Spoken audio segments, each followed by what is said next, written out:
Fala pessoal, estou aqui com o Bruno, professor Bruno.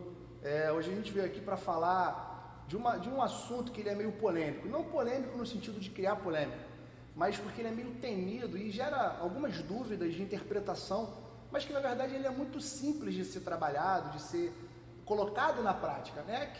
São as famosas alavancas biológicas, né?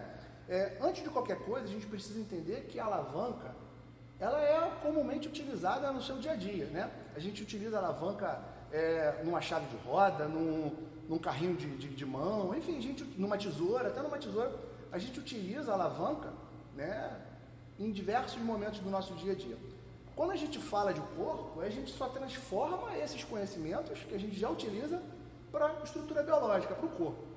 E quando a gente vai falar de alavanca, a gente tem que entender também que essa alavanca ela tem os seus componentes primários e os seus componentes secundários. Partindo daí, a gente começa a entender, tá? Então vamos lá, quais são os componentes primários de uma alavanca? A gente tem basicamente 3 componentes, né? Vou pedir para o Bruno fazer aqui uma abdução de ombro. Beleza. Então quais são os componentes primários, né, de uma alavanca? Os componentes primários são o eixo rotacional, ou alguns livros, algumas pessoas chamam de fulcro, né?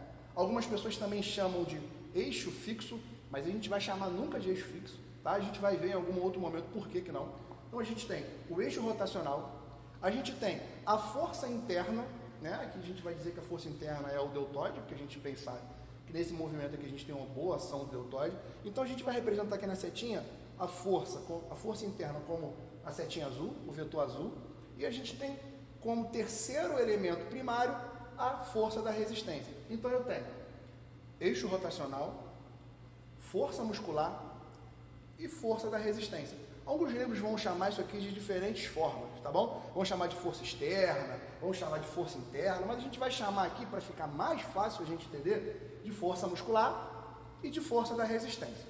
Beleza? Pedir pro Bruno dar uma descansada aqui, faz de boa, Bruno? Não, fatigado não, tá bom? Mas vamos lá. Então, se eu já entendi que tem o eixo rotacional, força muscular e força da resistência, eu já sei quais são os meus elementos primários de uma alavanca. E aí faltam, se eu tenho o primário, obviamente eu tenho o secundário. E quais são esses elementos secundários de uma alavanca, né? Então a gente tem que saber quais são os primários e traçar os secundários, né? Qual vai ser o secundário? Beleza. Se eu sei que aqui a gente tem, né, como elemento primário a força muscular, o meu elemento secundário vai ser o meu braço da força muscular. Esse braço da força muscular é o que, Jurandir? O braço da força muscular é a distância perpendicular da força até o eixo rotacional. Jurandir, o que é perpendicular? Perpendicular é aquilo que faz um ângulo de 90 graus. Aqui, no caso, nesse momento de abdução, o Bruno já está fazendo uma abdução de 90 graus. Então, é a distância entre a força, né, o ponto de aplicação da força, que é a nossa inserção músculo-tendínea, e o eixo rotacional. Então, a distância perpendicular, né, ou a menor distância, que é a mesma coisa no caso, da força muscular ao meu eixo rotacional, é o meu braço de força muscular. Beleza?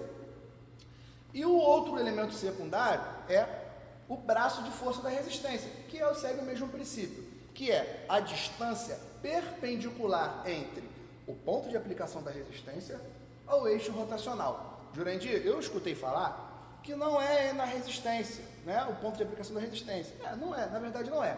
Aqui é onde é o ponto de aplicação do meu centro de massa. Mas isso a gente vai deixar para lá, porque isso é complicando o que não precisa ser complicado.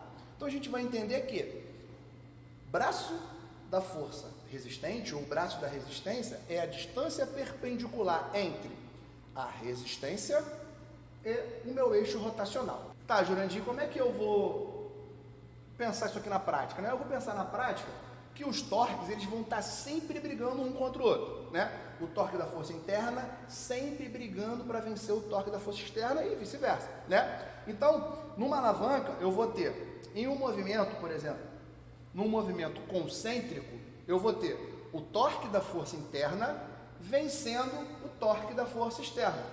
Quando eu tenho um movimento excêntrico, é porque eu tenho o torque da força externa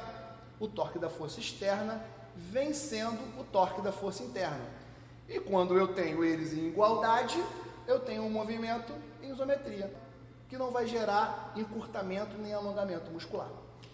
E para a gente fechar essa compreensão aqui agora, a gente tem, já sabe, os elementos primários, que são eixo rotacional, força muscular e força da resistência. E a gente sabe que eu tenho os elementos secundários, que são braços de força muscular e braços de resistência. Isso tudo para quê? Isso tudo para a gente entender uma coisa chamada torque. E o que é torque? Torque a gente fala no próximo vídeo. Valeu!